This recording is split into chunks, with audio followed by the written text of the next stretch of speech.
The Blokebusters podcast is proud to be a member of the Pod Bros Network. You can find us, as well as other fantastic podcasts, such as Pencil and Ink Review, Another Damn Trivia Show, and Language of Bromance at podbros.com, as well as on most other fine podcasting services. Now sit back, relax, and prepare to share and enjoy the Blokebusters podcast.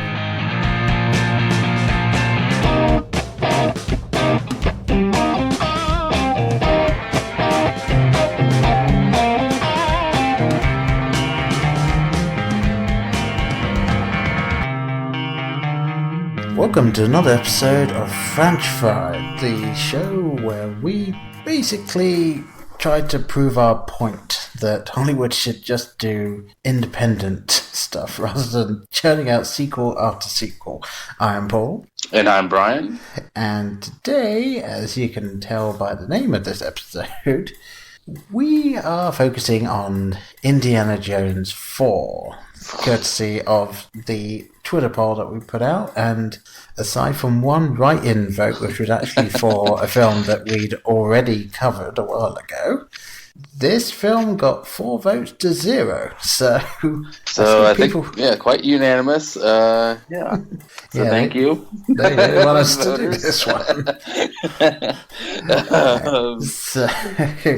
All right. So do we want to let's briefly go back into a little more detail about what this subset of episodes is about before we dive into it? Yeah, sure. Well, why don't you go ahead while I fill up the stats here? Okay, yeah. So essentially, this was my brainchild, which I will forever regret. The idea is we take a film, the last available outside of a theatrical release, a new theatrical release, that we feel has jumped the shark, a franchise that has just really kind of overplayed their hand. Not so great anymore. The qualifications being, 4 existing films. So this one just barely made it in. Luckily for us. So that's so as you might guess, the movies aren't always the greatest, but here we are nevertheless. I think so far we've only sort of enjoyed one. So sort of, yes. So do you want to hit us with some stats and then we will get into whether we enjoy this or not? Yeah, sure. Well, first and foremost, actually, may as well get this out of the way, especially if anyone wants to get a hold of us with any suggestions. You can get a hold of us on Twitter at Blokebusters, facebook.com/Blokebusters. You can email us blokebusterpodcast@gmail.com. Remember, no S at the end there. And we're on Instagram, Blokebusters, and we have a website, blokebusters.webs.com, which I'm fairly certain is up to date as of the release of this episode. Not necessarily including this episode itself, because I don't know if I'll have updated the website by the time this comes out. So yay, but there we go. Interesting stuff. Yes. All right. We pity ourselves in this one, right? So, this was directed by Steven Spielberg. And yes, indeed. And I would normally jump to budget and box office, but I want to specifically point this out. It was a screenplay written by David Koepp, I believe it's how you say his last name, Koepp. However, screenwriters Jeb Stewart, Jeffrey Boehm, Frank Darabont, and Jeff Nathanson wrote drafts before this one satisfied the producers. So just let that sink in while we go into it. And this film had a budget of $185 million and somehow grossed $766,636,033 worldwide. Holy shit, that is a lot of money worldwide. You don't have it broken down into US, do you? I actually do, if you would really what did it make in the US? Well, domestic on Box Office Mojo being US, $317,101,100. So it made its money back just in the US, yeah. Yes. All right. 40.3% of the gross came from America there. Yeah, USA. All right. So yes, this film stars, and I'm going to go to this in the order Wikipedia has it. Harrison Ford as Dr. Henry Indiana Jones Jr. Of course, it does not star Sean Connery as Henry Jones Sr. Stars the portrait of Sean Connery. Yes, it does. Apparently, he found retirement too enjoyable to come back as a cameo. And he's probably really happy he didn't do that. Kate Blanchett is Soviet agent Irina Spalko, and more on that later. Karen Allen reprises her role of Marion Ravenwood, or Marion Williams, in this one. Shia LaBeouf is Mutt Williams, or something else which we'll get into in a minute. Ray Winston is George McHale. John Hurt, for some reason, is in this as Harold Oxley, and Jim Broadbent is Charles Stanforth, who's in it for, 3 minutes? 2 scenes, yeah, about totaling 2.5 minutes, yeah. But, yeah. Okay, yep, so that's, those are the main players, really. Yeah, I mean, there's one other person, but I can't pronounce his last name, so I haven't seen it. Well, let's just ignore him then. Alright, so... His name's Igor. Alright, that's all you need. Okay. Alright, so let's just get into this. Enough dilly-dallying around here, Paul. Yes, alright. Where should we start with this? I'm going to start off just with this sentiment that this Franch-Fried hurts me the most out of all that we've done. I know this is only number 5, but this was the most painful for me. I can definitely understand that, especially given the other films in the franchise. Absolutely, yes. So that's kind of where I wanted to start here, is that at least given people of our age, or at least in our age range, I know we're a few years apart here, but the Indiana Jones trilogy is about as near and dear a place in my heart as you can hold. Yeah. I know people want to shit on Temple of Doom, and it's the cheesiest and kind of out there of the 3. And it's tough to beat Raiders, obviously, for just sheer quality and brilliance.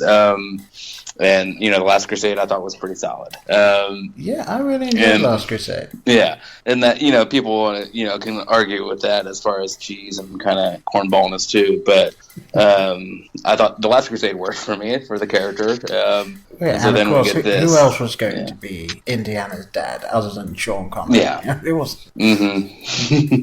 Yes, so what do we get? This 20 years later, almost. What was it? 89, I think, was Last Crusade. So 19 years later, this film is made. Yeah, so that's all I have to say. Yes, they decided to go back to the well. Yes, once more into the breach. So the good news, like I said, this is the best. I think this is the best Franch-Fried film we've seen. The bad news is it's still pretty bad. Yes. So, I mean, not a terribly high bar we're setting with Jason X or Home Alone 5. In fact, I can't even think that with a budget of $185 million, it's got to be at least double the budget of any of the other ones we've covered. I think it might total I think. Well, I don't know. Jason X, I bet, was a little up there, but I don't recall. But that might encompass the entire budget of all the other Franch-Frieds. Probably at this point.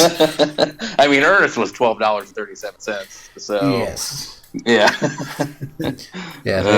They were going to work for scale, and then they figured out a way not to pay them. So there you go. That would actually explain most of the performances in that film. All right. So we open with a scene from Caddyshack in this movie. Right? I have to ask this question. Yes, please. And I don't know exactly what they were thinking, but what the fuck happened in the opening of this? Apparently we're looking at the great-great-grandfather. I don't know how long, gophers or groundhogs live, whatever.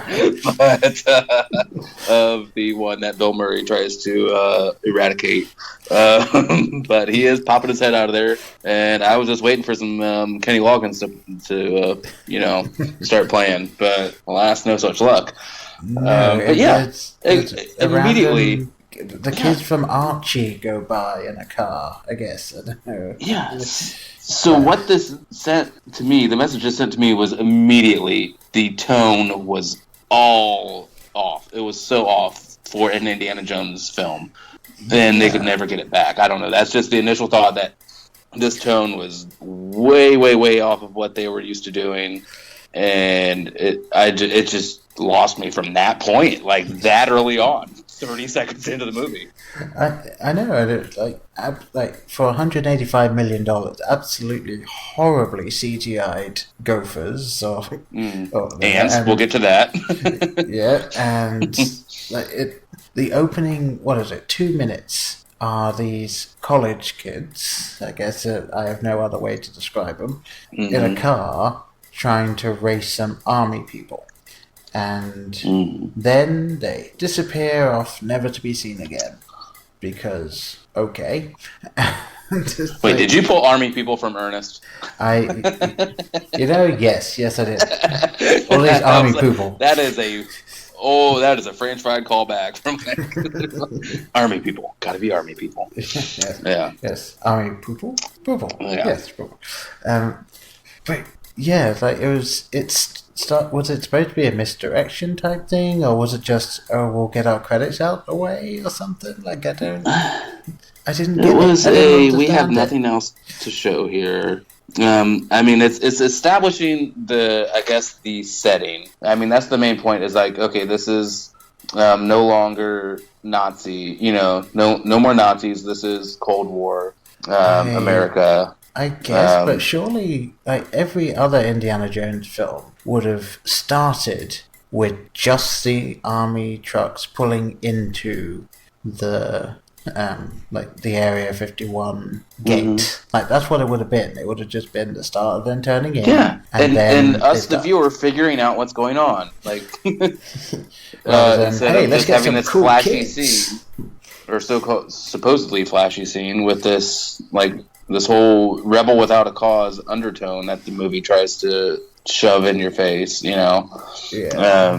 Like I said, it lost me from there. One of my first notes was that it felt like a parody, like a Indiana Jones parody film with a giant budget. Kinda, yeah, but it was an Indiana Jones parody film where they parody something that has never been in an Indiana Jones film, and should not have been in an Indiana Jones film. Exactly, and also I don't know if it was my TV, but especially with the opening, some of those scenes looked like everything was filmed in front of a green screen. Like even when the Colonel Army guy ducked down and the other people fan out behind him and shoot the people at the checkpoint, that looked like they were standing in front of, like, directly in front of a green screen or something. And not a good, very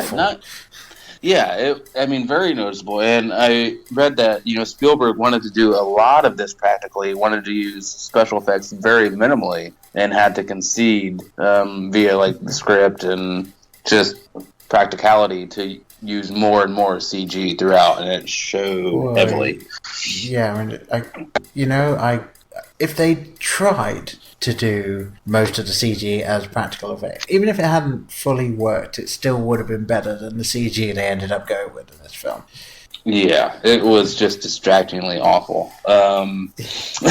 Before we go too much further into showing some love on this, Paul, had you seen this before? No, I hadn't. Okay, so this was your first watch. Okay, I'd seen the bit when they actually go into the warehouse up to when he gets to the camp. It felt very familiar to me, so maybe it had been on TV at my in-laws' house one day, and I sort of been zoning in and out of it or something. Because I was like, oh, okay, this, yeah, I kind of remember it. The bits I remember most are definitely in the warehouse and at the camp when you meet Marion again. Like, those are the two things that really stuck out to me. So, yeah, I must have seen those before somehow. But other than that, no, this was...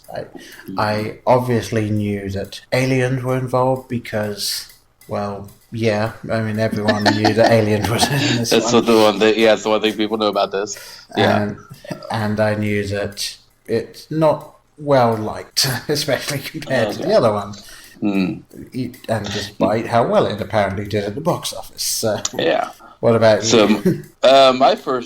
So I was somewhere over the Atlantic. Yes, I remember you telling me. Traveling to your home country of England. London, England. Sorry, yeah. I have to get in one offensive. Well, hey, that's exactly how they said it in Austin Powers. It is in our contract that I must say that. Yeah.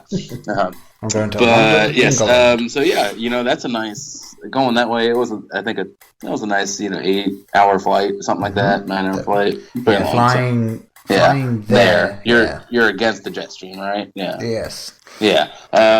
So, having trouble falling asleep, and when this one did the trick. And I was sitting next to my friend, and she was watching something else, and I put this on, and I made it to the refrigerator scene, and I woke up for the credits.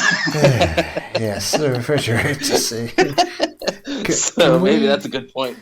Yes. Can I just? It was one of the all caps thing that I wanted to type out, and I didn't. I just wrote down. That's my note for this bit is exactly this. It is 3 sentences, and it reads, "Oh yes, the fridge. He's dead. And what's with the fucking gophers?"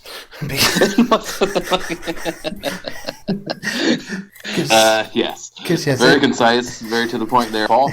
Yeah, I mean, there is literally no way he did not snap his neck or get crushed by that flying fridge. And I was getting second screen trivia facts from Amazon. This is available to watch on Amazon Prime, people, if you have it and you would like to watch this for free. Otherwise, rent it at your own peril. I wish I'd done that. I feel like that might have helped with this one. Yeah. But I was getting the second screen experience, and one of the trivia things was that fridges at that time could not be unlocked from the inside, so he was screwed either way. If it didn't pop open, he was not getting out of there. But hey, they show that close up of lead lines, so he was okay. Yeah, exactly. And then of course they added the "Hey kid, don't try this at home" line a little later. It was like, don't you know it's dangerous to play in fridges? Whatever the actual line Those was. things are death traps. Yeah, that was awful. All those people that have died in fridges. It's an epidemic. Yeah, I mean, Neil Flynn was the only thing that made that scene enjoyable, and that's just because I love Scrubs. So. Oh my gosh, thank you. I was like, I just miss the janitor from Scrubs so much. That's all I could think about. In fact, I kind of wish he had been the janitor from Scrubs just as the FBI agent. Sure, why not? It wasn't going to be any worse. Yeah, exactly. So around this time, we get introduced to Kate Blanchett, who will now be called Natasha for the rest of the podcast. I'd rather go with Edna Mode myself. From Who? The Incredibles. Did you ever see The Incredibles? Oh, come on. Natasha predates that. It does predate it, however, I feel that Edna Mode is more apt, given that she looks identical to her with the exception of the glasses. But okay. I would say the accent is closer to Natasha, but yes, I will concede the appearance. That's it. Yeah, I'll go with Natasha for the name, but I wanted it on record. Yes. So anyway, she is hunting for moose and squirrel, Exactly. and also alien. Yeah. Yeah, yes. It is. I like to think that when Kate Blanchett is having trouble sleeping at night, she has to turn her 2 Oscars, towards the wall because she's thinking of this role. Yes. She's just like, don't look at me right now, guys. I liked the money. Okay.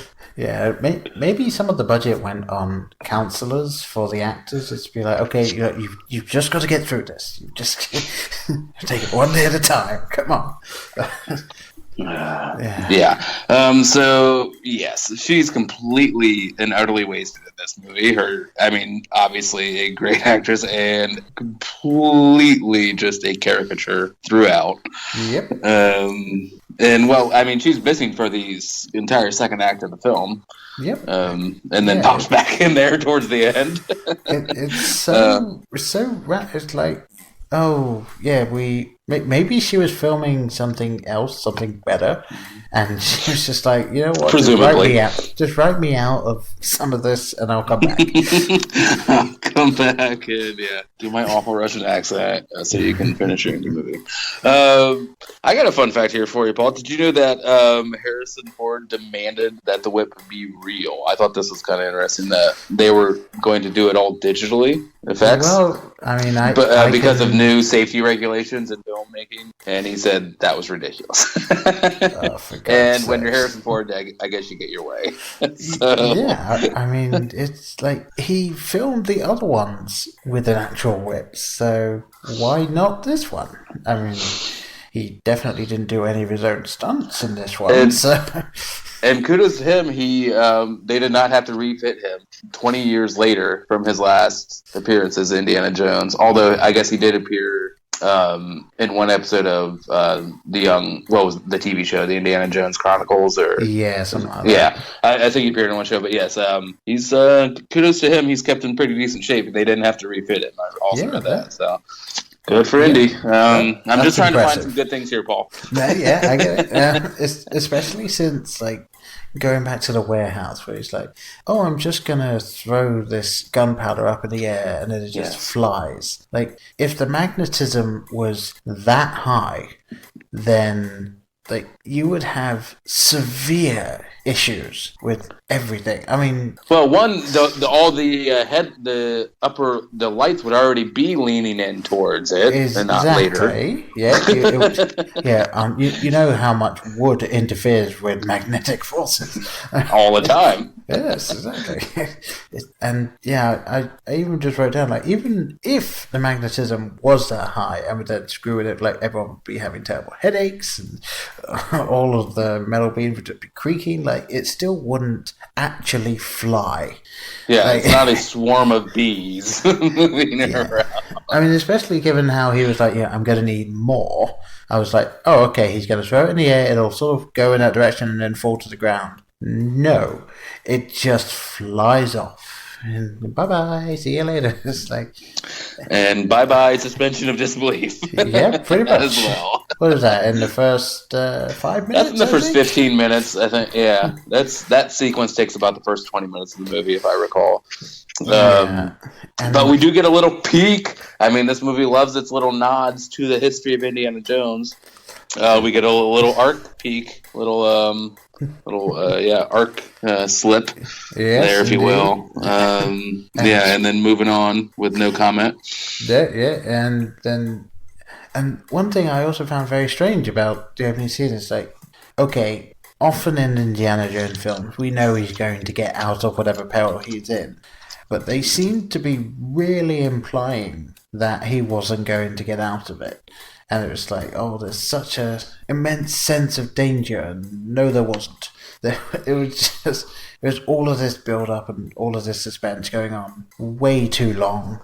It was oh, he's going to get out of it. No, he isn't. Oh, no, he's not going to get out of it. It's can we just move on? Can we get this film going?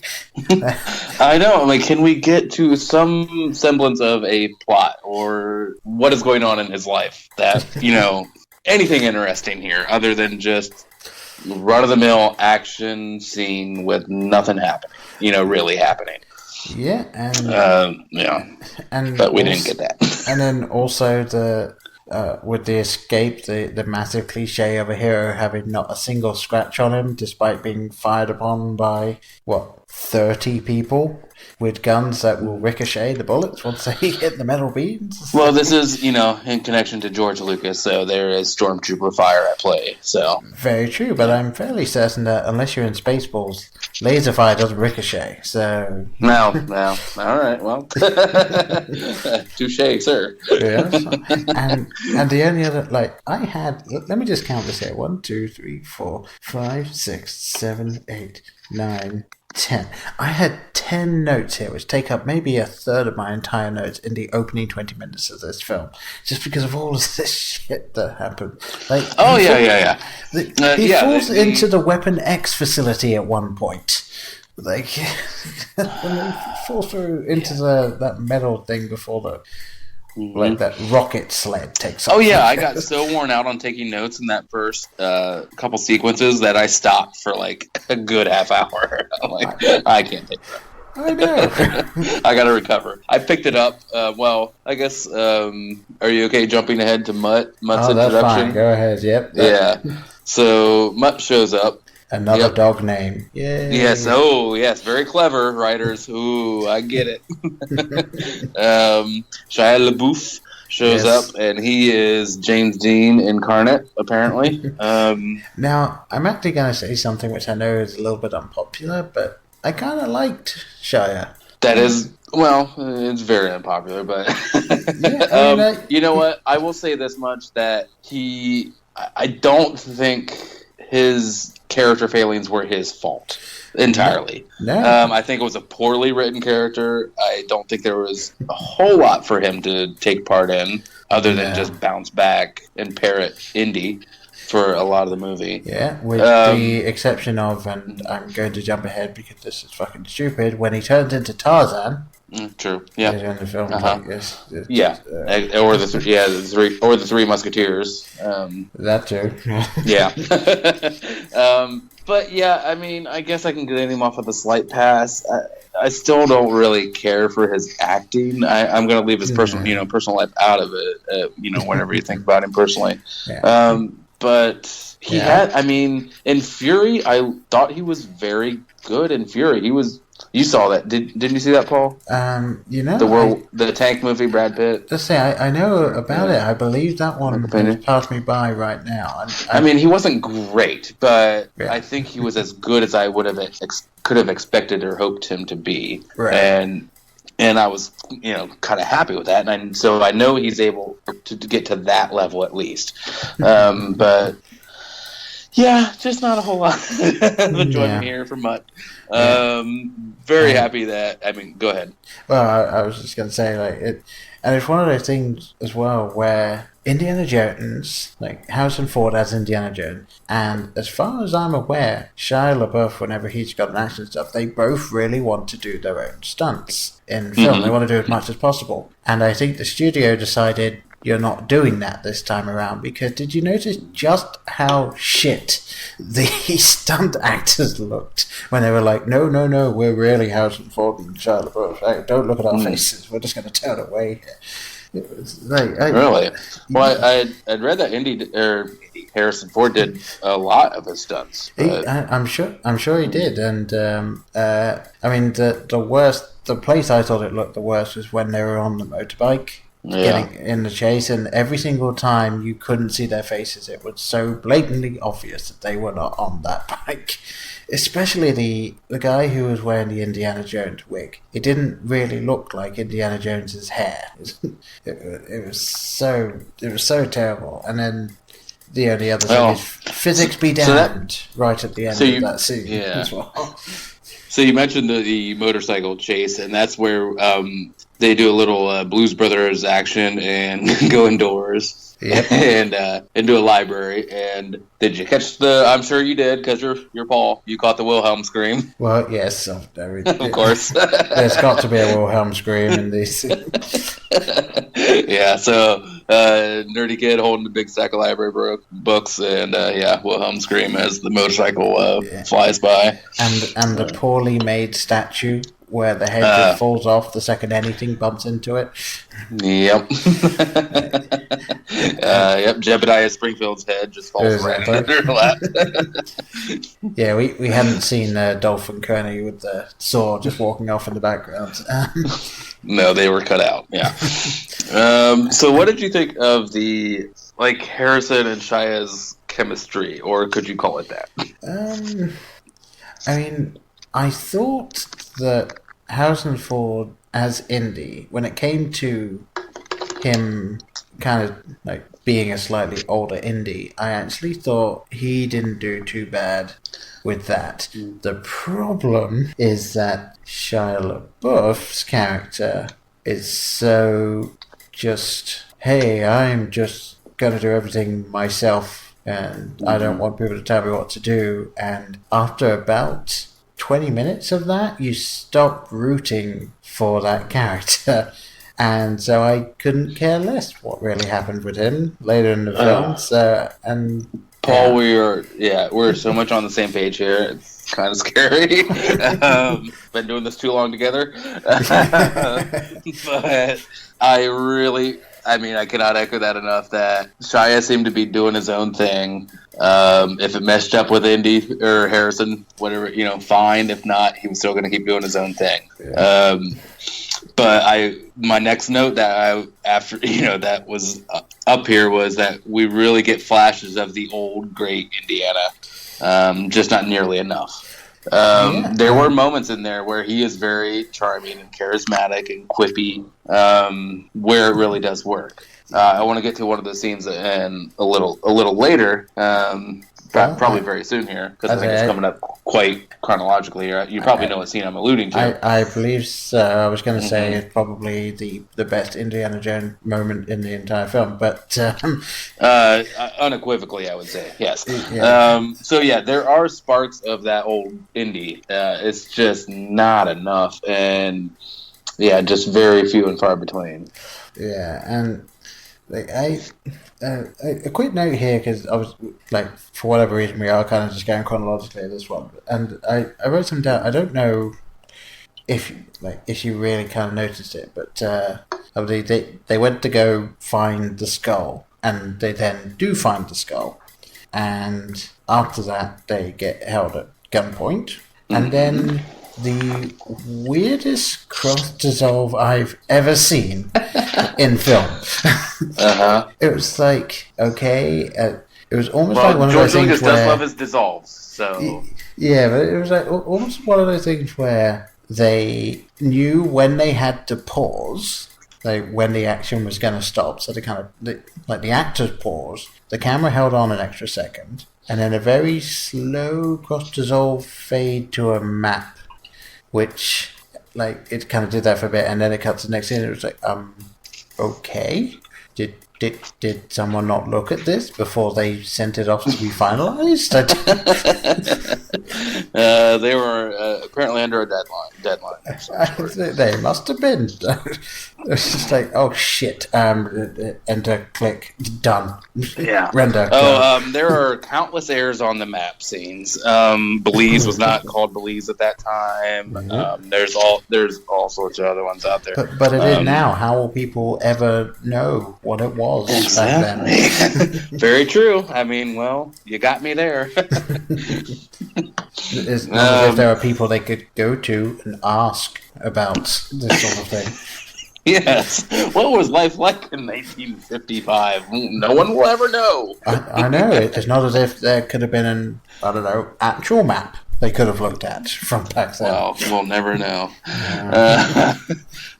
Spielberg described this film as the sweet dessert for those who chow down on the bitter herbs of Munich. How do you feel about that? Do you feel like you got dessert? No. No? You want to talk to the chef? Yeah, to be honest, I want to know what herb Spielberg was smoking when he came up with that. Ooh, well done. Yes. Yeah, so Munich was, I guess, the previous outing for Spielberg. That was, I think, 2005. And that was a bit of a downer, Right. to say the least. Yeah. Yeah, just a bit of a drag, that film. I mean, he's made some pretty downer films. Munich might be number 2. We'll leave number 1 to your imagination.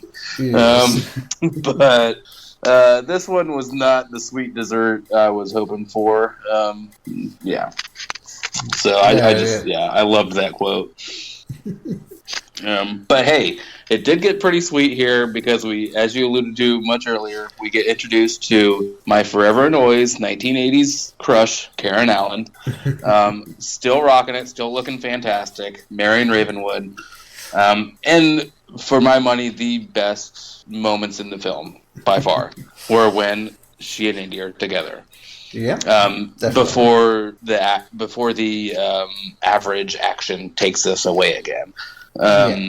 Yeah. So we get to the scene I was kind of talking about earlier. Do you want to handle that one, Paul?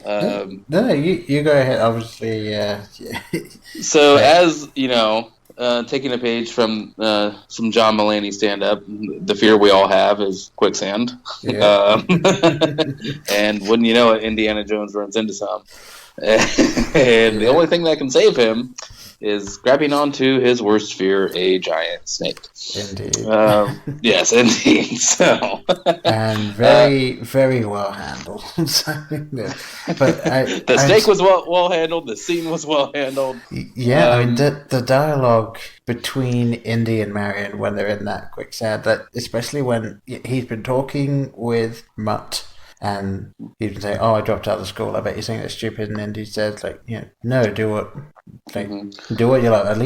At least whatever you're doing, do what you enjoy, do what you want, because that's how you get ahead." And then when she finally reveals that Mutt is his son, his immediate response is, "Why did you let him drop out of school?" Just like, okay, that's Indy. That's him. Yeah. So this, if we were doing cinema sins, would be the part where we knock off 20 cents Yes. for this scene. Because as much as I was not enjoying this, I had to love this scene every second of the way. His dialogue, like you said, his dialogue is so much Indiana Jones.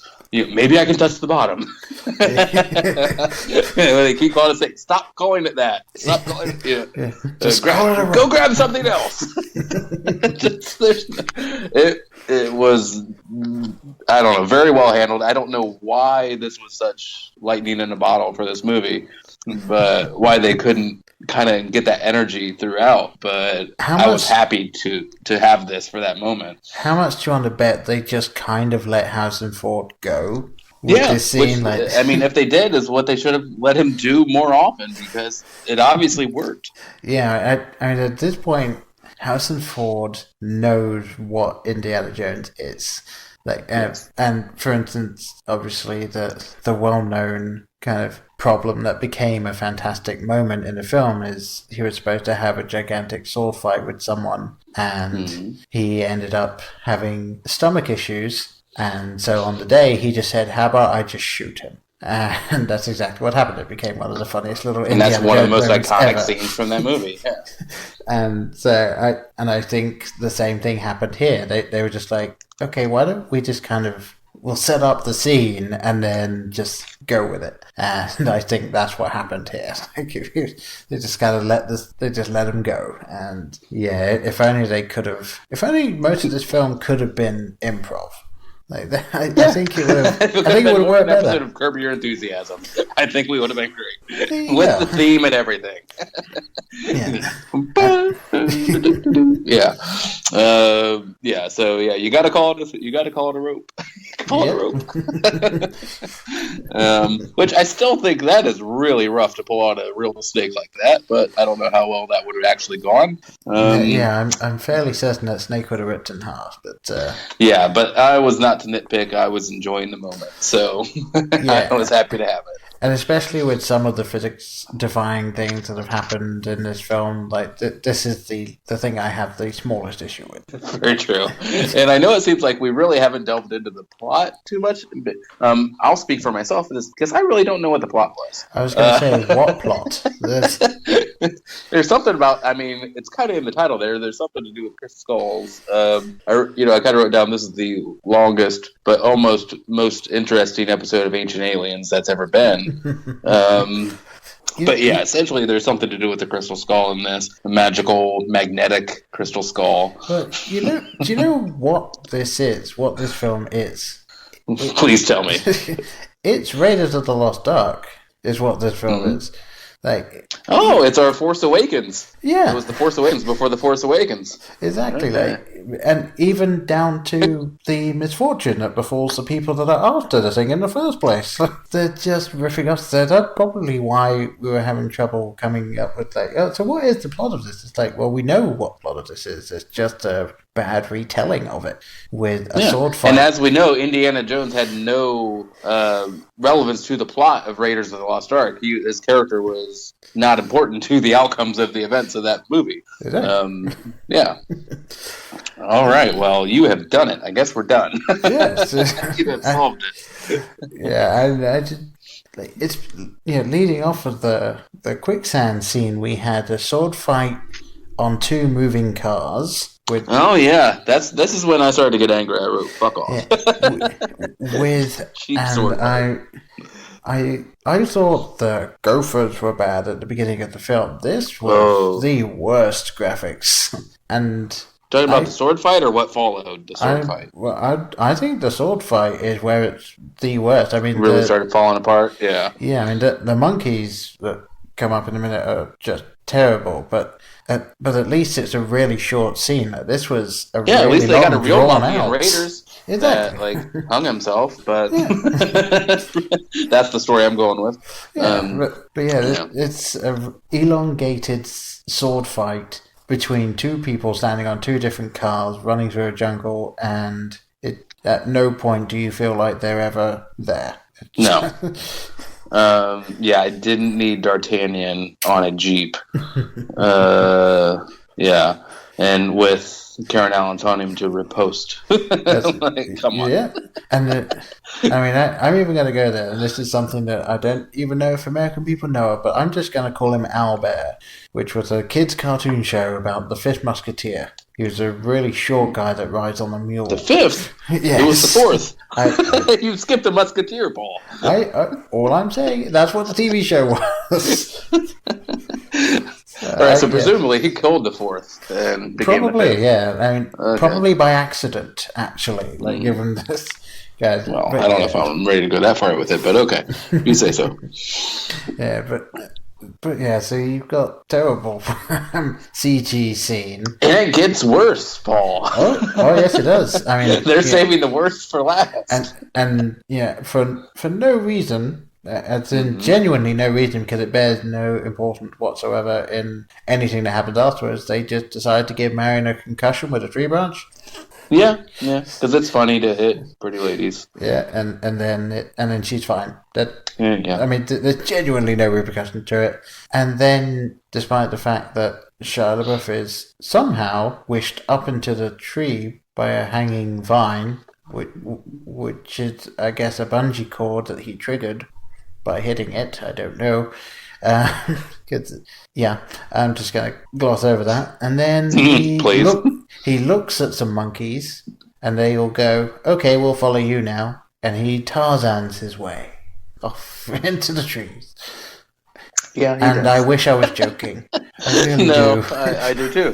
But that happened. So, I want to talk to the person that's still all in on this movie at this point. And I just want to know what their life is like. But yeah, then we get to the worst CG of the film. Well, just for that, thanks to that, I now have an idea of someone sitting in the cinema just going like, it's just a little bit of CG. It's still good. It's still good. It's still good. Yeah. It's just bad screenwriting. It's still good. It's still good. It's the I'm fine, dog. Everything is fine, dog. Yeah. Just that business. It's just a little airborne. It's still good. It's gone. I know. We can still save this. Yeah. So the ants, Paul, please. I'm genuinely, and I'm 100% seriously. I wrote the following. I'm just going to write ant scene and leave it there. What? At no moment were these even believable to be ants. And even like from the very beginning, they crash. Yeah. And Indy just says, "Giant ants, run." Yep. And so you're like, okay, I guess the danger is giant ants. And nope, turns out these giant ants are effectively the scarabs from the Mummy. Yes. They did. And I think that's where they took the inspiration from. The only thing is they don't eat you then and there. They drag you back to their ant hill and eat you there, I guess. I don't know. But, yeah. I mean, they are just so ridiculous. And then, why are you trying to show them in such a large scale where it's clearly going to look so fake and so computer generated, where you're pulling back in these shots and showing these swarms that can't even be possible of these giant ants? I mean, yeah, and so giant ants that if you try and think about it at all, they act as if they're like remote control machines or something, because they all act as one kind of swarm type thing, and they all come back at the same time. It's like I know there is a certain amount of hive mindness to some of these things, but it's nothing like this. And no, and then you even have like the bad, like Natasha squishes like a couple of them, and it's even that looked awful. Yeah, and like, a little bit gets on the lens. Oh, yep, just so you know it's real. Yeah. So this part here kind of transitioned perfectly into this quote I found by Lucas. Well, not quote, just more of a sentiment. He like the first films, were supposed to feel more like these kind of adventure, like serial swashbuckling type films, of the 1930s. And he wanted this one to feel more like a B movie. Mission accomplished. Major mission accomplished. You made a B movie. Yeah.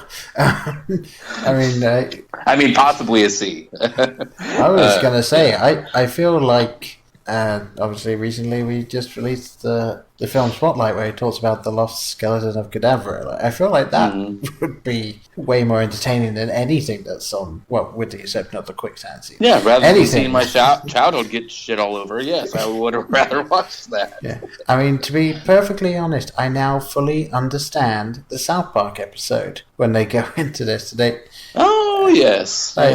Do you recall where everyone's just fleeing out the cinema, just going, "They're raping him"? Yeah. Yep. Thanks a lot, George Lucas and Spielberg. Yeah. I guess, I don't know, should we get into what is supposedly to be the climax of this movie? Well, or do you have some other things to get to before we get to the finale? I was going to mention the car boat bit. Oh, the car boat, yeah. Yes, which it's really very strange to think that they made it a car boat from the very beginning, just so that you can have 3 minutes when they're in the water.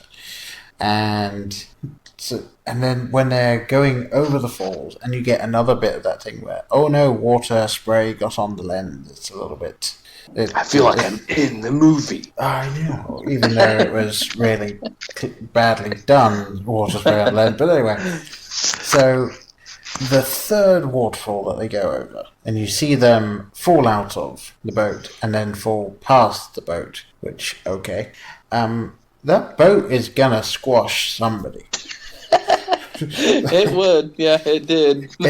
Especially, I don't know if you noticed, but where the boat ended up, it's half sticking out of the water, which means that bit that they fell into is shallow. So, no broken legs or anything going on here? Especially when they also, you speak of broken legs, like when they fell into, like when the obelisk like rose. You remember the part I'm talking about? Like, and the sand fell away, and they all like drop down like 20 feet. Yep. And they just stand up. Like, you are screaming in pain with femurs sticking into your face. Like, it is not a good much. scene. You're not just like, oh wow, that kind of sucked. Let's go figure out where we're going from here. Yeah. But I guess that's why there's a movie, right, Paul? That's the good excuse. I guess if you can call it an excuse. Yeah.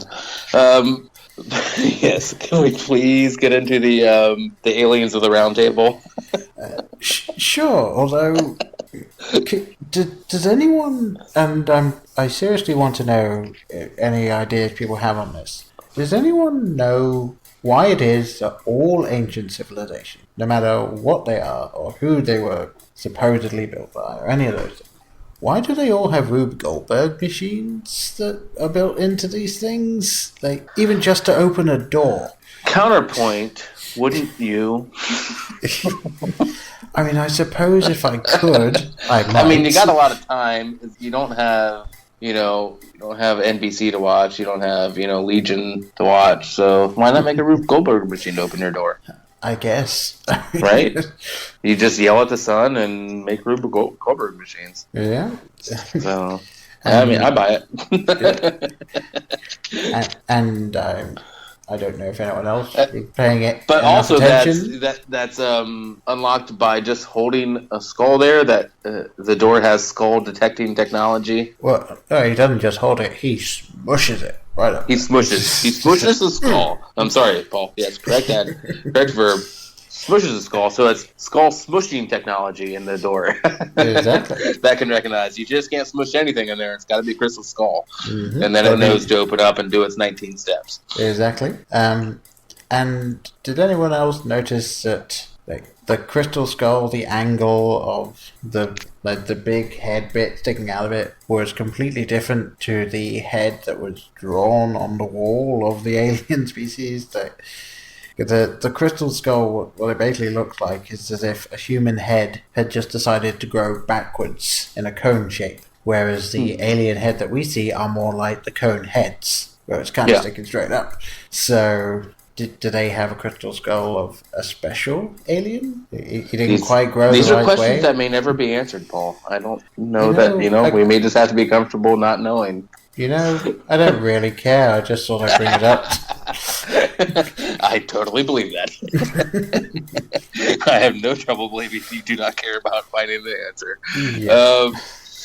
So we get to this this alien roundtable scene with the last skull completing the alien I don't know, Congress.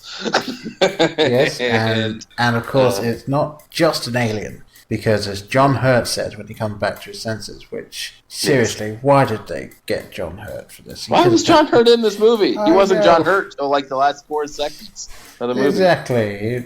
I mean, maybe they got him because he's very good at looking somewhere else and drawing with a pencil at the same time.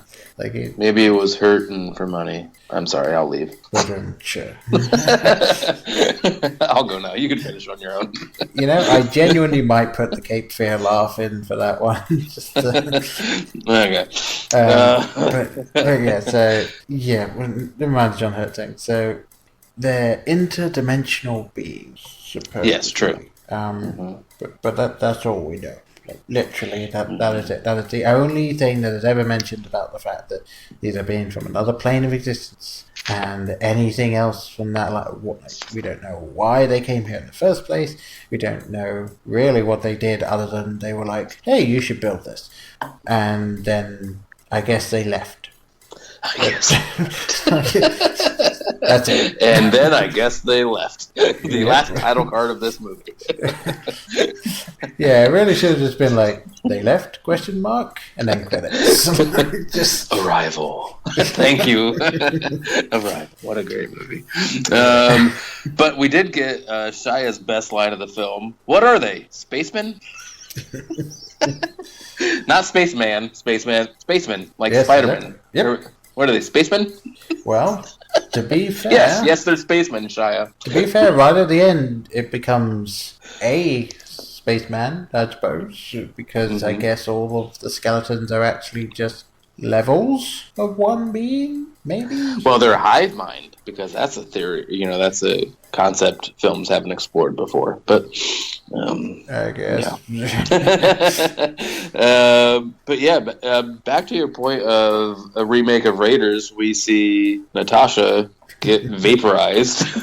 Yep, by knowledge. So that's your face melting of this movie, I guess. Yeah, exactly. And why did what happened happen? Not specifically. Do you mean the film? Because I don't know. I mean, there is that, but not specifically the Natasha being destroyed. Well, by she's all like, "Well, we're gonna get a gift, They want to give us something, or somebody's. I don't know. Was it her? Who cares? Somebody was like, they're gonna give us something, and so she's gonna hold it out. Like, you guys can run. I'm getting this knowledge. I'm getting to become whatever this happens to me." Yeah. And then, last moment, Alien looks at her like, "Yeah, fuck you." Boom. Why? To go from one bad film to another, I kind of enjoy it, but I agree it's bad. Hulk, as in the Eric Bana Hulk, where his dad is just like, give me all your power, and he just goes, "Fine, take it all," and then his dad just, I guess, explodes. That's basically what happened here. The alien just like, "Okay, here you go. Let's see how you handle this." In fact, I didn't quite get that. It almost felt like this alien was kind of the equivalent of a boy with a magnifying glass just over an ant, just like, and boom, there we go. Boom. But then we get the Abyss UFO flying out of... and again, like, this weird / black desert hole thing that everything gets sucked into turns into the UFO. Maybe, sort of. There's a lot of maybe in the last half hour of this film, which is not a great way to write your script. Well, let's just have the mountain turn into a UFO. I suppose. Sure. Yeah. We're and then someone says, "Oh no, let's do it." Yeah, they're like, "Oh no, that was hidden underneath it." Okay, yes. so UFO was inside you all along, Paul. and then I've said again and again about bad script writing, but there's genuinely a piece of horrible script writing at the end of this film, and unfortunately it's from Indiana Jones. Oh, please tell me what it was. And it's 2 sentences, and one after the other, with no one talking in between, so these are said back to back. "Their treasure wasn't gold, it was knowledge. Knowledge was their treasure." You've said the same fucking thing twice. Thank you, shitty Yoda, for spelling it out for us. Yeah, I mean, there's... Knowledge their treasure was. Yeah. It was not gold. No, it was knowledge. Gold it was not. Knowledge it was. I mean, maybe he was doing it twice because it was like, "Oh, my son's not going to get this if I only say it once." But yeah. Maybe he was trying a haiku for the first time and failed. I don't know. Yeah, that was bad. I don't agree. Yeah. And it's like... Poor Harrison. I just felt bad for him through this whole thing. He was able to do some really great indie moments, and then he had to do the rest of this film. Exactly. It was such a badly done Indiana Jones film, and I saw a thing about how the Indiana Jones hat from the first film onwards, they made it so that no matter what, no matter the statistical improbability of it all, he is always reunited with his hat. Okay. And in this film, they did that, but they did it in a stupid way. And even something as simple as, "Oh, his hat's got to accidentally come off and then we'll get it back to him," they couldn't do. In a film which has shitty CG, terrible screenwriting, and more questions than any answers you could possibly give us at the end of the film. Why did no one tell them this was a bad idea?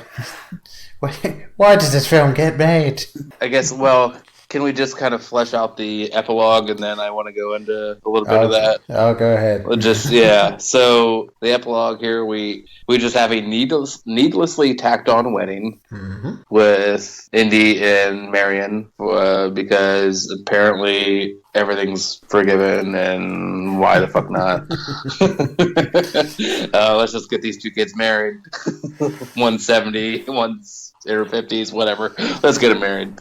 Yeah. And then the brown, fabled fedora blows in and rests at Shia's feet. Shia's about to pick it up. Harrison, of course, does not let that happen and puts it on. And we get the original. We get the original Raiders March, not the trumped up, high pitchy Raiders March we got throughout the movie, but the original good Raiders March, and then roll credits, of course.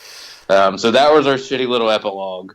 And so we got reunited with the fedora. But I do have a little question to pose you here, because I do know in 2006, Harrison Ford said that if this was not ready to be shot and released in 2008, he would scrap the whole thing. So does he have some ownership? Do you think that rushed the script into being this bad? Does he have any part of the blame here? Maybe. I mean, at this point, I genuinely don't think you could properly reboot Indiana Jones. It's going to be a... Well, we're getting a fifth one. We know that much. Yes. Yeah.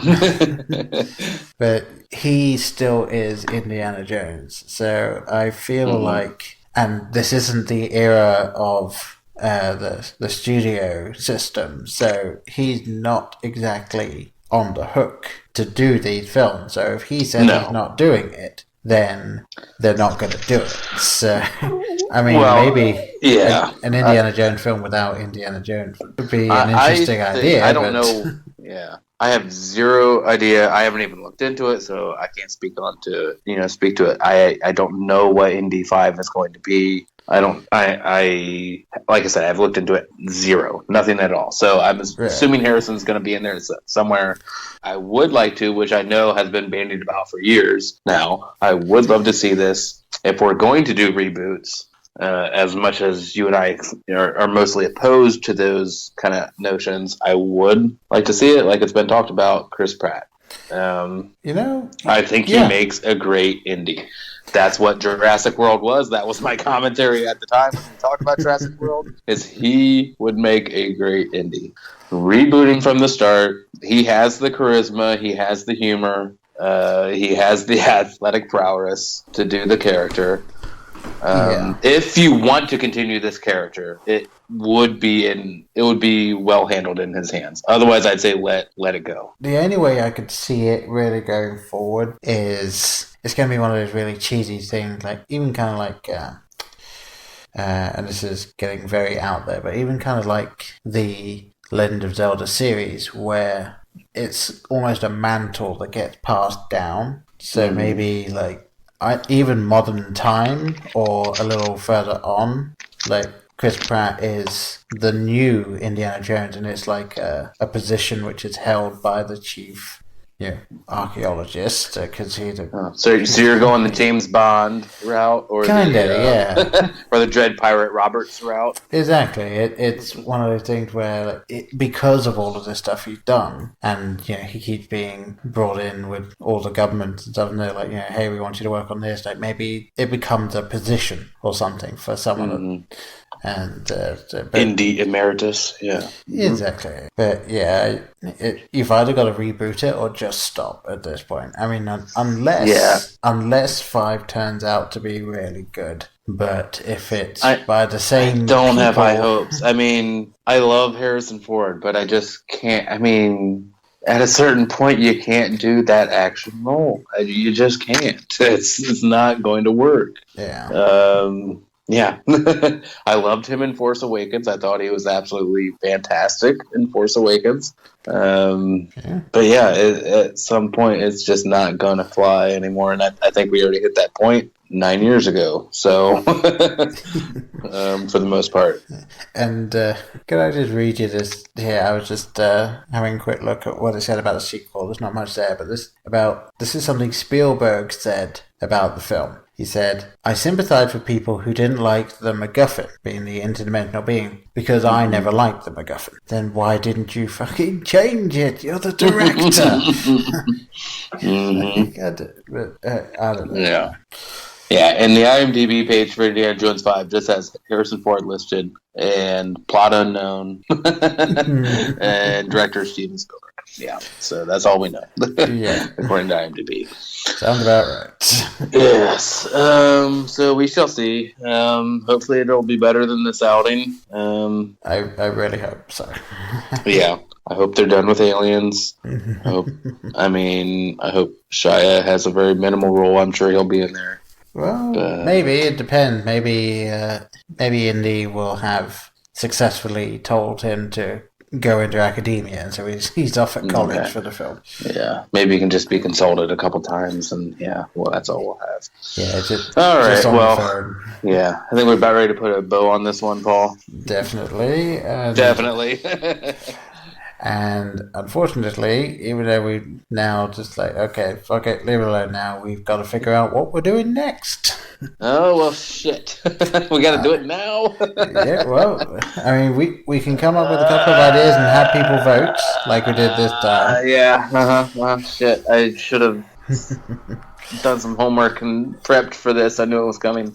Have you done any homework here? Well, I was going to put forward, obviously, Amityville, because you made a compelling argument for it last time. So I think it's a bit controversial because it's hard to argue the canon, being it's from so many different filmmakers, and like which one was a reboot, which one's a continuation. It's a fucking giant mess with Amityville. Yes, I remember looking it up and there being 18 of the damn things. It's a mess with those movies. But I'm game if that's the way we go. Okay. I don't have anything popping into my head right now. So well, I mean, if we're sticking with horror, you could also do Halloween. Oh, I would also say I think I mentioned last time Pirates, the most recent Pirates outing. Oh yes, of course. Obviously the new one, Dead Men Tell No Tales. What was the last one? There was That World's End, and then there was... there's one following the other one. All the people shouting at you, we can't hear you. It's a podcast. I even looked it up a little while ago, just because I was looking to see the fifth one, and I saw what the fourth one was called. Now, Stranger Tides. Stranger Tides. Thank you. You finally got through, listeners. I appreciate it. All right, so shall we go... I mean, if you want to disqualify Amityville just based on how messed up looking into that is, we could go Halloween and Stranger Tides. Let's go with those two. Let's let the people vote on that. All right. I'll still put a third option, and unfortunately on Twitter they only last for a day, so maybe what I'll do is put it out a few times and just kind of do a aggregate type thing, but... that sounds splendid. Yeah. Well, I think we've definitely taken up enough of everybody's time with this lot. So, yes. So do you have anything else to add at the end here? I would say don't see this if you haven't already. Just enjoy the first three. And, at the very least, just look up the quicksand scene and let that be that. And go watch Logan if you haven't already. If you have, go watch it again. Whenever you listen to this, if it's not in theaters anymore, buy it when it's out. Yeah, just go get it. Because Logan needed more plugs. Okay. Is it? Well, with that, I guess we'll say goodbye. So, I've been Paul. I've been Brian. See you, folks. Bye.